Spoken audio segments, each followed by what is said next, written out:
السلام عليكم ورحمة الله وبركاته.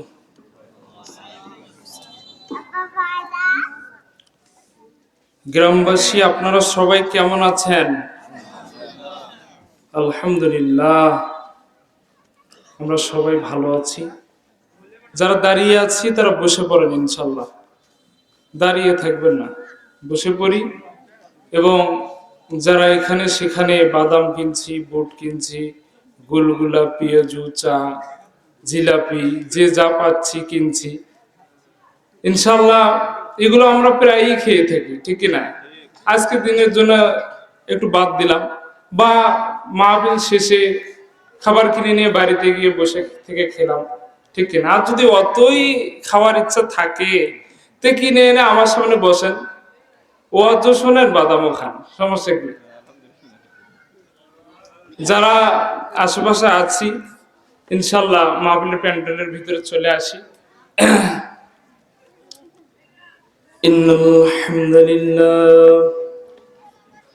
ইন্নাল হামদুলিল্লাহিল আকরামিল্লাযী খালাকাল ইনসানা ওয়া কাররামা ওয়া আল্লামাহু মিনাল বায়ানি মা লাম ইয়ালাম। فسبحان الذي لا يحصى امتنانه باللسان ولا بالقلم. نشهد أن لا إله إلا الله وحده لا شريك له، ونشهد أن محمدا عبد الله ورسوله الذي أرسله بالحق بشيرا ونذيرا وداعيا إلى الله بإذنه وسراجا وقمرا منيرا. أما بعد فقد قال الله تعالى في كلامه المجيد وفي فرقانه الحميد. সকলেই জবান খুলে আমার সাথে পড়েন, আউযু বিল্লাহি মিনাশ শাইতানির রাজীম। বিসমিল্লাহির রহমানির রহিম।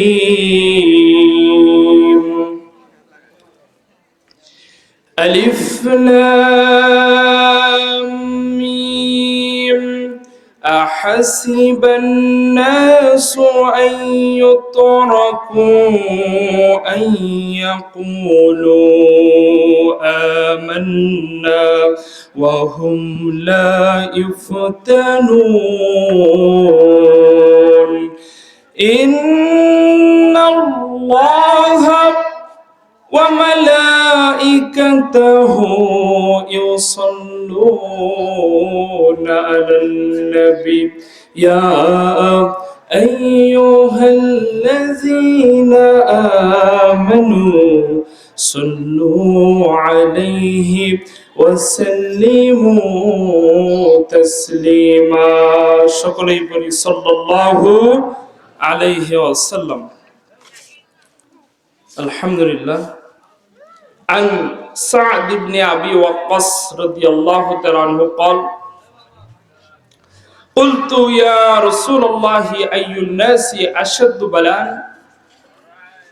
قال أنبياء ثم أمثل فالأمثل فيبتلى العبد على حسب دينه فإن كان في دينه سلبا اشتد بلاؤه وإن كان في دينه رقات بتي على حسب دينه فما يبره البلاء بالعبد حتى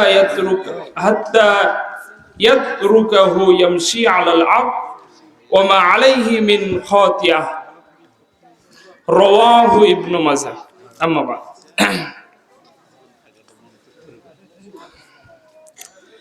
দাও খোদা দাও আমায় আবার ওমর দারাজ দিল দাও খোদা দাও আমায় আবার ওমর দারাজ দিল দাও আলীর মতো বীর সেনানী আলীর মতো বীর সেনানী জাগাতে নিখিল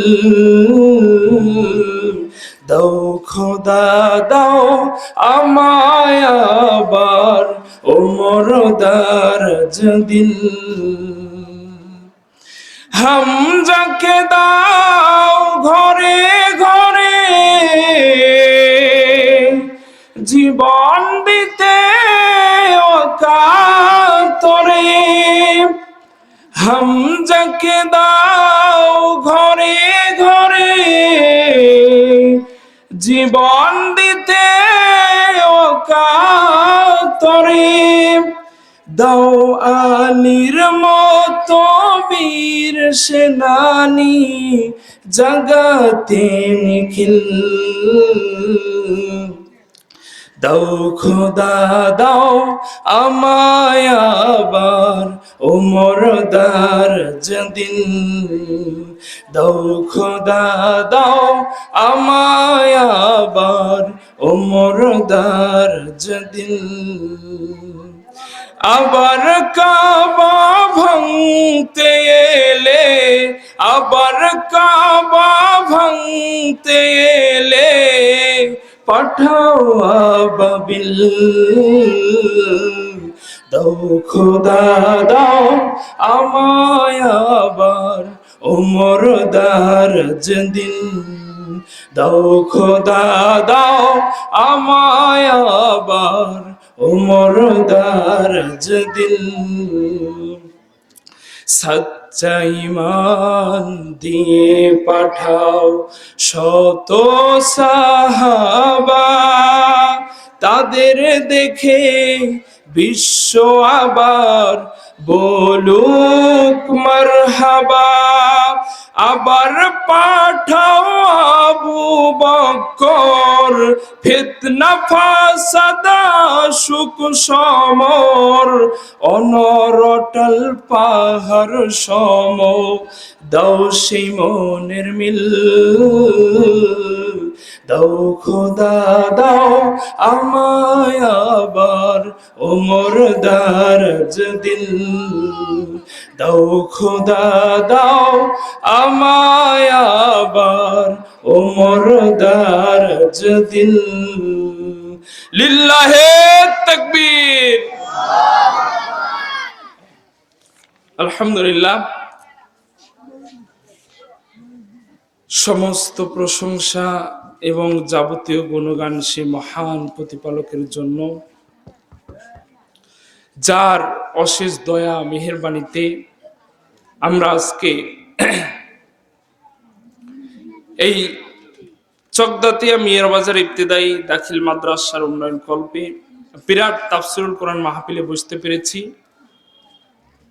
উপস্থিত আছেন মাহফিলের সম্মানিত সভাপতি মাওলানা মোহাম্মদ রফিকুল ইসলাম সাহেব, প্রধান অতিথি, সম্মানিত প্রধান মেহমান, প্রধান বক্তা, দ্বিতীয় বক্তা, তৃতীয় বক্তা সহ আলেম ওলামাগণ সহ আমার সামনে বসা কোরআন প্রিয়, আল্লাহ প্রিয়, রাসূল প্রিয়, দিনদার, পরেজগার মুমিন ভাইরা এবং আমার সমবয়স্ক যুবক ভাইরা এবং স্নেহের ছোট ছোট কচি কাচারা এবং পর্দার আড়ালে বসে আছেন, আমাকে দেখছেন, আবেদা, সলেহা, নিক্কার, দিনদার, পরেশগার, মুমিন মা ও বোনেরা, সবাইকে আজকের এই তাফসিরুল কোরআন মাহফিলে আহলান সাহলান, এবং সবাইকে এই কোরআন শুনে আল্লাহ আমল করার তৌফিক দান করুন। সকলে পড়ি আল্লাহুম্মা আমিন। আমরা আজকে কালামুল্লাহ মাজিদের একটি সূরা থেকে কথা শুনবো। সূরাটির নাম হচ্ছে সূরাতুল আনকাবুত। কি নাম? সূরাতুল আনকাবুত। যত মানুষ আপনারা বসেছেন, যদি সবাই মিলে একসাথে বলেন, তা আমার তো মনে হয় মাইকের চেয়ে বেশি জোরে আওয়াজ হওয়ার কথা, ঠিক কিনা? সবাই জবান খুলে বলেন, সূরার নাম কি? সূরাতুল আনকাবুত। এই আনকাবুত শব্দের অর্থ কি কে বলতে পারবেন? আনকাবুত শব্দের অর্থ, জি আমার ভাই বলেছে, আনকাবুত শব্দের অর্থ হচ্ছে মাকড়াসা। আনকাবুত শব্দের অর্থ কি? মাকড়াসা। এইরকম প্রাণীর নামে কালামুল্লাহ মাজিদে আরো 60টি সূরা রয়েছে। কয়টি সূরা? 60টি সূরা। যেমন আল বাকারা গরুর সূরা, আল আনআম গৃহপালিত পশুর সূরা, আন নাহল মৌমাছির সূরা, আন নামল পিঁপড়ার সূরা, আল ফিল হাতির সূরা, আল আদিয়াত দ্রুতগামী ঘোড়ার সূরা, আল আনকাবুত মাকড়াসার সূরা। কিসের সূরা? মাকড়াসার সূরা। এই সূরা থেকে আজকে আমরা তাফসীর শুনবো। সবাই বলি ইনশাআল্লাহ। এই সূরাতে মোট আয়াত রয়েছে 69টি, রুকু আছে 60টি। এই সূরাটি আল্লাহ নবীর হিজরতের পূর্বের সূরা, মানে মাক্কি জীবনের সূরা। এই সূরার শানে নজুল হলো তাফসীর ইবনে কাসিরে এসেছে। ইবনে আব্বাস রাদিয়াল্লাহু তাআলা আনহু তিনি বলেন, যারা ঈমান আনলো তখন তাদের উপরে নানান রকম পরীক্ষা চেপে বসলো। এমন সময় আল্লাহ সুবহানাহু ওয়া তাআলা এই আয়াত দিলেন এবং সবাইকে এই বিষয়ে পরিষ্কার করে দিলেন, পরীক্ষার বিষয়। আল্লাহ রাব্বুল আলামিন তিনি বলেন, আলিফ লাম মিম আহাসিবান নাসু আন ইউতরাকু আন ইয়াকুলু আমান্না ওয়া হুম লা ইউফতানুন। পড়েন আল্লাহু আকবার। আল্লাহ রাব্বুল আলামিন বলে, মানুষ কি ভেবেছে নাকি, মানুষকে এই কথা ভেবেছে নাকি যে আমরা মুখে বলবো ঈমান এনেছি, এই কথা আমি আল্লাহ গ্রহণ করব? না না, আমি আল্লাহ মানুষকে তার জীবন দশায় অনেকগুলো পরীক্ষা নেব, ঠিক কিনা? মুখে বলেছি ঈমান এনেছি, কিন্তু অন্তরে ঈমান নাও থাকতে পারে। এজন্য আমাদের উপরে অনেকগুলো পরীক্ষা আসতে পারে। আল্লাহ রাব্বুল আলামিন বলেন, আল্লাযী খালাকাল মাউতা ওয়াল হায়াতা লিয়াবলুয়াকুম আইয়ুকুম আহসানু আমালা ওয়া হুয়াল আজিজুল গফুর। পড়েন আল্লাহু আকবার। আল্লাহ রাব্বুল আলামিন বলেন, আমি যে তোমাকে জীবন দিলাম, আমি যে তোমাকে মৃত্যু দিব, এর ভিতরে যে সময়টা দিলাম, এই সময়টার ভিতরে তোমাকে আমি নানান ভাবে পরীক্ষা করব, ঠিক কিনা? কি কি পরীক্ষা করবেন আল্লাহ সেই ঘোষণা দিচ্ছেন, ওয়ালা নাবলুওয়ান্নাকুম বিশাইইম মিনাল খাউফি ওয়াল জু ওয়া নাকসিম মিনাল আমওয়ালি ওয়াল আনফুসি ওয়াস সামারাত ওয়া বাশশিরিস সাবিরিন। আল্লাহু আকবার। আল্লাহ রাব্বুল আলামিন বলেন, আমি পরীক্ষা করব মানুষকে কিছু ভয় দিয়ে, খাদ্যের অভাব দিয়ে, সন্তান সন্ততির ক্ষতি দিয়ে, আমি মানুষকে জীবন মৃত্যু দিয়ে নানান রকম পরীক্ষা করব। যারা ধৈর্য ধারণ করবে তারা এই পরীক্ষায় উত্তীর্ণ হয়ে সফল কাম হবে। কথা বলেন ঠিক কিনা? এই জন্য আল্লাহ বলেন, হাসিবান নাসু আন ইউতরাকু আন ইয়াকুলু আমান্না ওয়া হুম লা ইউফতানুন। মানুষ মুখে বলে আমি ঈমান এনেছি, কিন্তু অন্তরে ঈমান আছে কিনা সেই বিষয়ে আমি আল্লাহ মানুষকে ধরবো, পরীক্ষা করব। যার দিনদারিত্ব যত বেশি তার উপরে পরীক্ষাও তত বেশি, ঠিক কিনা? যে হাদিস খানা পড়েছি, এই হাদিসে সাদ বিন আবি ওয়াক্কাস রাদিয়াল্লাহু তাআলা আনহু তিনি আল্লাহ নবীর কাছে গেলেন, গিয়ে বললেন, ইয়া রাসূলুল্লাহ, ইয়া হাবিবাল্লাহ, সবচেয়ে বেশি বিপদ আসে কাদের উপরে? তা আল্লাহ নবী বললেন, আল আম্বিয়া, সবচেয়ে বেশি বিপদ আসে নবীদের উপরে। সবচেয়ে বেশি বিপদ আসে কাদের উপরে? নবীদের উপরে। সবাই বলেন, সবচেয়ে বেশি বিপদ আসে কাদের উপরে? নবীদের উপরে। এবার সাদ বিন আবি ওয়াক্কাস বলছে, ইয়া রাসূলুল্লাহ, তারপর কাদের? এবার আল্লাহর নবী বললেন, সুম্মা আমসাল ফাল আমসাল, এরপর যার দিনদারিত্ব যেমন তার উপরে বিপদও তেমন। ঠিক কিনা? দিনদারিত্ব যেমন তার উপরে বিপদও তেমন। এখন আজকের ওয়াজ হচ্ছে ইমানি পরীক্ষা। ইমানি পরীক্ষা ওয়াজের বিষয় কি বলেন তো? ইমানি পরীক্ষা। সবাই জবান খুলে বলেন, ইমানি পরীক্ষা। বাসায় গিয়ে বা আগামীকাল চার স্টলে বসে বলবেন, নাসিম জিন্না কি ওয়াজ করলো তার বিষয়টাই আমাদের মনে নেই। এই জন্য মনে রাখতে হবে আজকে ওয়াজের বিষয় কি। সবাই বলেন, ইমানি পরীক্ষা। আল্লাহ রাব্বুল আলামিন বলেন, মুখেই মানে নিচ্ছি, এই কথা বললে আমি মেনে নেব না। আমি তোমাদের জীবনে নানান রকম বিপদ দেব, আমি তোমাদের জীবনে অনেক কঠিন কঠিন পরীক্ষা দেব। যারা এই পরীক্ষায় উত্তীর্ণ হতে পাবা তারাই হলো সফল কাম। ঠিক কিনা? আল্লাহ নবী তিনি মক্কা নগরীতে যখন কালেমার দাওয়াত দেওয়া শুরু করলেন, আল্লাহ নবী দাওয়াত দেওয়ার সাথে সাথে কি সবাই কালেমা গ্রহণ করেছেন? এতটা কি সহজ ছিল? আমরা জন্মসূত্রে মুসলমান হয়েছি, ঠিক কিনা? জন্মগ্রহণ করে আমাদের কানে আজান দেওয়া হয়, জন্মগ্রহণ করলে আমাদের সুন্দর নাম রাখা হয়, জন্মগ্রহণ করলে আমাদের মাথা মুন্ডন করে দেওয়া হয়, জন্মগ্রহণ করলে আমাদের আকিকা আছে না নেই? আছে।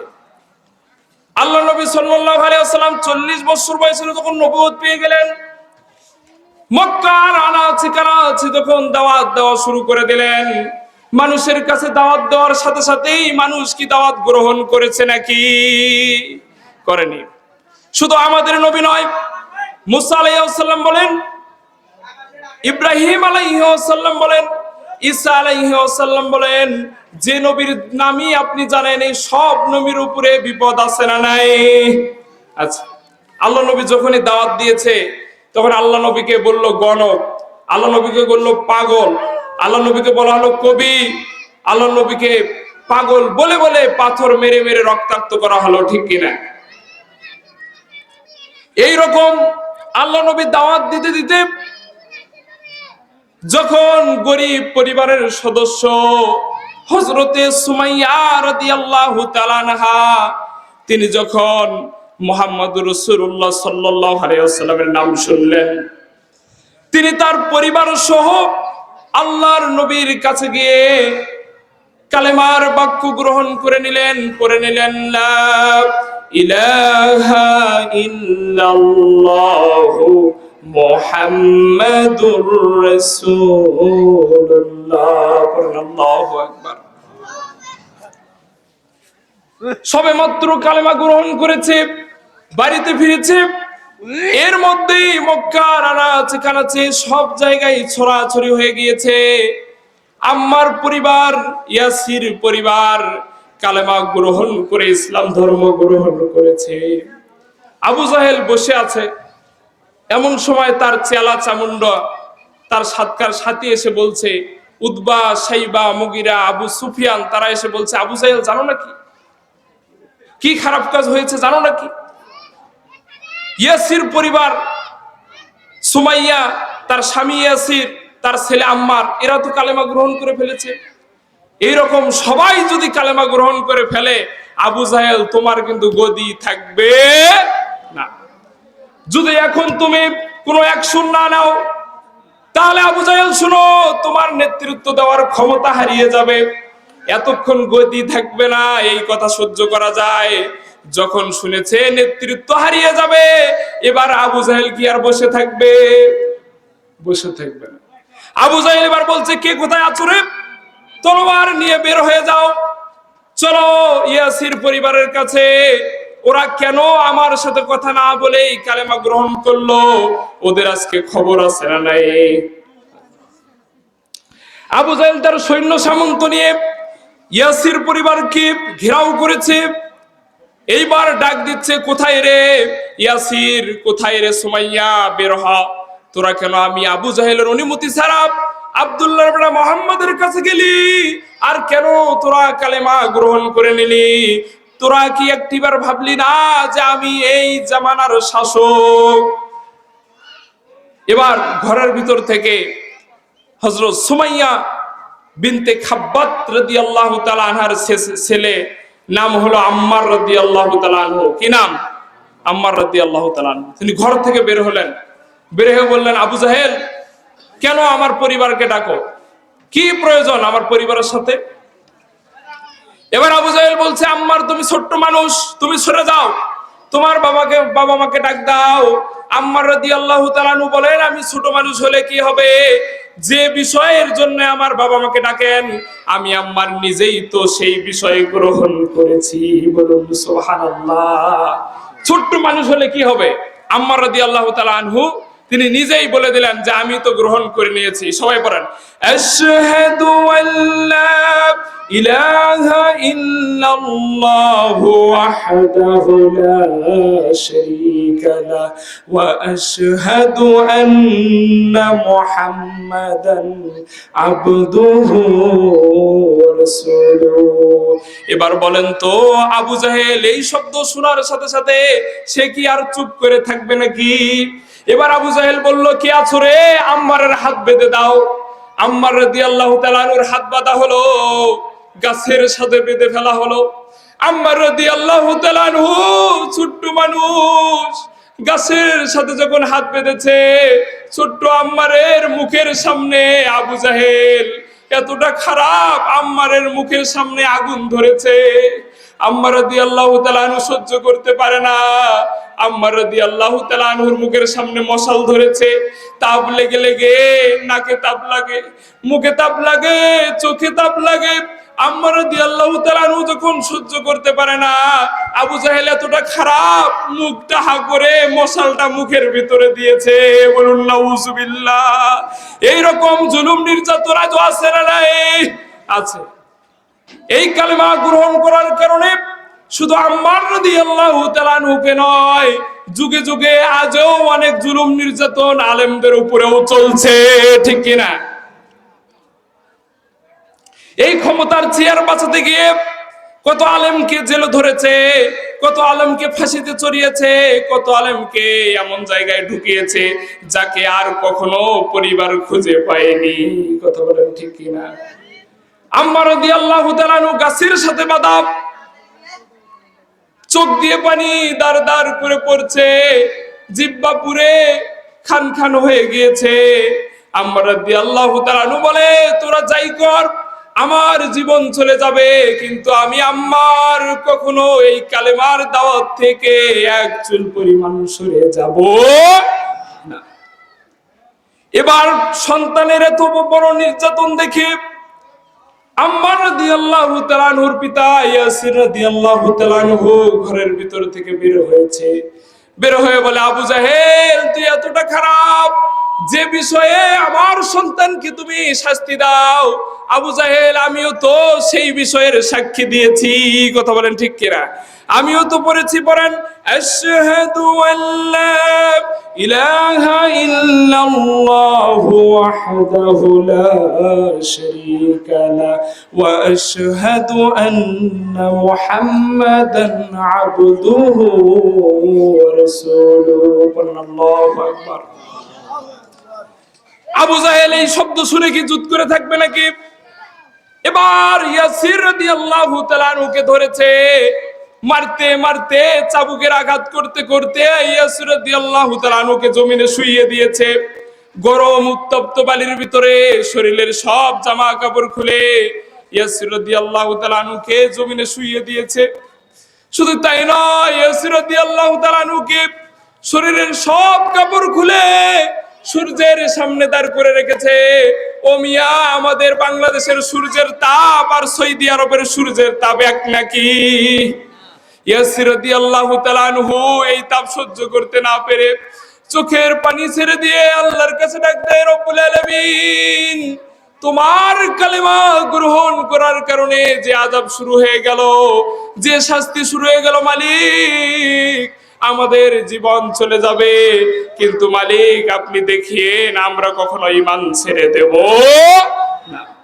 এই জন্য আমাদের উপরে যতই বিপদ আসুক, যতই জুলুম আসুক, নির্যাতন আসুক, কখনো ঈমান ছেড়ে দেওয়া যাবে না। আমরা শহীদ হতে রাজি, কিন্তু কখনো তাগুতের সামনে, বাতিলের সামনে কখনো মাথা নত করতে রাজি হব না। এবার স্বামীর আর সন্তানের এমন অবস্থা দেখে হযরত সুমাইয়া রাদিয়াল্লাহু তাআলা আনহা ঘরের ভিতর থেকে বের হয়েছে। আবু জাহেল রে, যে কারণে আমার সন্তানকে মারো, যে কারণে আমার স্বামীকে মারো, আমি সুমাইয়াও তো সেই শাহাদাতের পেয়ালা পান করেছি। কথা বলেন ঠিক কিনা? সুমাইয়া রাদিয়াল্লাহু তাআলা আনহা বলার সাথে সাথে আবু জাহেল কতটা নিষ্ঠুর, কতটা খারাপ, সুমাইয়া রাদিয়াল্লাহু তাআলা আনহাকে এবার তার সব জামা কাপড় সব জনগণের সামনে খুলে দিয়েছে। বলুন নাউজুবিল্লাহ। উলঙ্গ করেছে। সুমাইয়া রাদিয়াল্লাহু তাআলা আনহু লজ্জায় দুই হাত দিয়ে নিজের লজ্জায় স্থান ঢাকার চেষ্টা করা শুরু করেছে। আবু জাহেল এতটা খারাপ, তার সৈন্যরা এতটা খারাপ, দুই হাত টান টান করে ধরেছে। বলুন নাউজুবিল্লাহ। সুমাইয়া রাদিয়াল্লাহু তাআলা আনহা দুই চোখের পানি দার দার করে ফেলা শুরু করেছে, আর ডাক দিয়ে আল্লাহকে বলে, রব্বুল আলামিন, যে কালেমা, যে শাহাদাত পড়ার কারণে এত নির্যাতন হচ্ছে, এত জুলুম হচ্ছে, মালিক জীবন চলে যায় যাক, কিন্তু মালিক গো আমার ঈমান যেন না চলে যায়। এবার আবু জাহেল তার বর্ষা দিয়ে সুমাইয়া রাদিয়াল্লাহু তাআলা আনহাকে এমন মার শুরু করেছে, মারতে মারতে জমিনে ফেলে দিয়েছে। বলুন নাউজুবিল্লাহ। সুমাইয়া রাদিয়াল্লাহু তাআলা আনহা কাঁদতে কাঁদতে আল্লাহর কাছে ডাক দিয়ে বলে, রব্বুল আলামিন, মাবুদ গো, তোমার কালেমা গ্রহণ করার কারণে যে অত্যাচার শুরু হয়েছে মালিক, আবু জাহেল যদি আমাকে বাড়তে বাড়তে শেষও করে দেয় গো আল্লাহ, এই কালেমার পেয়ালা থেকে আমাকে দূরে রেখে দিয়েন না, আমি যেন এই কালেমা মুখে নিয়ে ইন্তেকাল করতে পারি। আবু জাহেল কতটা খারাপ। এবার সুমাইয়া রাদিয়াল্লাহু তাআলা আনহা দাঁড়িয়ে আছে। এমন সময় আবু জাহেল বলছে, সুমাইয়া রে, যদি কালেমা ছেড়ে দাও, ওই যে তোমার ছেলে আম্মার, ওকে ছেড়ে দেব। ওই যে তোমার স্বামী ইয়াসির রোদ্রে দাঁড়িয়ে আছে, ওকে ছেড়ে দেব। আর সুমাইয়া, তোমাকে যে উলঙ্গ করেছি, তোমাকেও ছেড়ে দেব। সুমাইয়া রাদিয়াল্লাহু তাআলা আনহার এক কথা, জীবন যাবে ঈমান যাবে, জীবন দিতে রাজি, কিন্তু আমি সুমাইয়া আমার ঈমান দেব না। সুমাইয়া রাদিয়াল্লাহু তাআলা আনহা তার সন্তানের বিপদ, স্বামীর বিপদ, নিজের গায়ের জামা খোলা এমন পরিস্থিতির মুখেও কালেমা ছেড়ে দেয় না। ইবনে হিশামের বর্ণনায় সুমাইয়া রাদিয়াল্লাহু তাআলা আনহা দাঁড়িয়ে আছে, আবু জাহেল তার বর্ষা নিয়ে, সুমাইয়া কালেমা ছেড়ে দেয় না। বর্ণনা এমন ভাবে এসেছে, বর্ষা দিয়ে তার লজ্জা স্থানে আঘাত করে তাকে দুনিয়া থেকে শহীদ করে দিয়েছে। বলুন নাউজুবিল্লাহ। ঝিনুকের ভিতর লুকিয়ে থাকে যেমন মতি, ঝিনুকের ভিতর লুকিয়ে থাকে যেমন মতি, কালমা শাহাদাতে আছে আল্লাহর জ্যোতি, কালমা শাহাদাতে আছে আল্লাহর জ্যোতি। ঠিক কিনা? শুধু কি এরকম আমার পরিবারের উপরে বিপদ এসেছে নাকি? না না, শুধু আমার পরিবারের উপরেই বিপদ আসেনি। আল্লাহ নবী যখন এই ঘটনা দেখতেছিলেন, আল্লাহ নবী বললেন, ওরে আমার পরিবার, সবরন আলা ইয়াসির, ও ইয়াসির পরিবার, ধৈর্য ধারণ করো, ফাইন্না মাউইদাকুমুল জান্নাহ, তোমাদের জন্য জান্নাতের ওয়াদা আমি মুহাম্মদ করে নিলাম। বলুন সুবহানাল্লাহ। এরকম শুধু ইয়াসির পরিবারের উপরে এরকম নির্যাতন আসে নি। হযরত খাব্বাব ইবনে আরত রাদিয়াল্লাহু তাআলা আনহু তিনি বলেন, আমি একদিন ওমরের সামনে দাঁড়িয়ে আছি, ওমর আমার জামা আলোক করলো, জামা উপরে তুললো।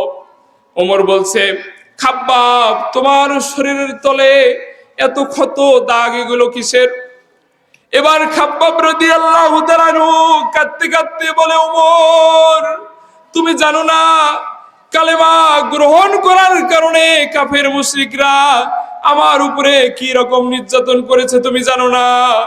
যখন কালেমা গ্রহণ করেছি আমাকে জমিনে শুইয়ে দিয়েছে, পিঠের উপরে গরম আংরা এনে পিঠের উপরে দিয়েছে, আমি খাব্বাব যেন নড়াচড়া না করতে পারি, সেই জন্য আমার পিঠের উপরে পাথর চাপা দিয়েছে। বলুন নাউজুবিল্লাহ। আমি খাব্বাব ছটফট করা শুরু করে দিলাম, আমার গা থেকে রক্ত বেয়ে বেয়ে জমিনে পড়ে। আর কাফের মুশরিকেরা আমাকে বলে, খাব্বাব তুমি কালেমা ছেড়ে দাও, তুমি শিরকিয়াতের দিকে ফিরে আসো, তুমি কালেমা ছেড়ে দাও। খাব্বাব রাদিয়াল্লাহু তাআলা আনহু বলে, এরকম শুধু পিঠের উপরে আংরা নয়, যদি পুরো আগুনের ভিতরে আমি খাব্বাবকে ঢুকিয়ে দেওয়া হয়, আমি খাব্বাব কখনো জীবন দেব কিন্তু ঈমান দেব না। খাব্বাব রাদিয়াল্লাহু তাআলা আনহু তিনি বলেন, আমি একদিন রাসূল সাল্লাল্লাহু আলাইহি ওয়াসাল্লামের কাছে গেলাম। রাসূল সাল্লাল্লাহু আলাইহি ওয়াসাল্লাম তখন কাবা শরীফের ছায়ায় বিশ্রাম গ্রহণ করেছিলেন। বুখারীর বর্ণনা, বুখারীর 3612 নম্বর হাদিস। আল্লাহ নবী তখন কাবা শরীফের পাশে বসে আরাম ফরমাচ্ছিলেন। আমি খাব্বাব গেলাম, গিয়ে বললাম, ইয়া রাসূলুল্লাহ, কুলনা লাহু আলা তাস্তানসিরু লানা, ইয়া রাসূলুল্লাহ, আপনি কি আমাদের জন্য দোয়া করবেন না? আমরা তো মার খেতে খেতে শেষ হয়ে গেলাম, এভাবে যদি আমরা মুসলমান মার খেতে থাকি তাহলে তো আমাদেরকে আর খুঁজে পাওয়া যাবে না, আমরা তো শেষ হয়ে যাব। আলা তাদউ লানা লানা, আপনি কি আমাদের জন্য দোয়া করবেন না আল্লাহর কাছে, যে আল্লাহ তার সাহায্য আমাদের কাছে পাঠিয়ে দেয়? এবার আল্লাহ নবী বর্ণনা শুরু করলেন, খাব্বাব, তোমরা যে মার খাচ্ছ এটা তো কোনো মারি না। খাব্বাব, তোমাদের পূর্বে যখন নবীরা দাওয়াত দিয়েছে খাব্বাব, তাদেরকে মাটির নিচে গেড়ে দেওয়া হয়েছে। এরপর মাটির নিচে গাড়ার পর ধারালো করাত আনা হয়েছে, করাত নিয়ে এসে মাথার উপরে আস্তে আস্তে কাটা শুরু হয়েছে, 2 ভাগ চিরে ফেলা হয়েছে খাব্বাব, তাও তারা ঈমান থেকে 1 চুল পরিমাণ সরে যায়। ও খাব্বাব, শোনো শোনো, তোমাদের উপরে যে টর্চার চলছে এটা তো কোনো টর্চারই নয় খাব্বাব। তোমাদের পূর্বে যারা ঈমান এনেছিল তাদেরকে ধরে তাদের শিরার ভিতরে আকরা ঢুকিয়ে দেওয়া হয়েছে। আকরা কেমন? লোহাকে ভাঁজ করে অনেকগুলো মাথা তৈরি করা হয়, বুঝতে পারলেন? শরীরের ভিতরে ঢুকিয়ে দেওয়া হয়েছে খাব্বাব, এখান থেকে নিয়ে শুরু করে একদম ঘাড় পর্যন্ত চিরে ফেলা হয়েছে, রগগুলো ঝোলা শুরু হয়ে গিয়েছে, রক্তগুলো পড়া শুরু হয়ে গিয়েছে। খাব্বাব এত টর্চারের পরেও তারা ঈমান ছেড়ে দেয়। আর খাব্বাব, তুমি বলছো আমি দোয়া করি। খাব্বাব শোনো, ইসলামের এমন এক বিজয় আসবে, সানা থেকে হাজরে মাউত পর্যন্ত মানুষ যাবে, আল্লাহর ভয় ছাড়া আর কারো ভয় মানুষের থাকবে। খাব্বাব, চিন্তা করো না, ইসলামের এমন এক বিজয় আসবে, সানা থেকে হাজরে মাউত পর্যন্ত মানুষ যাবে,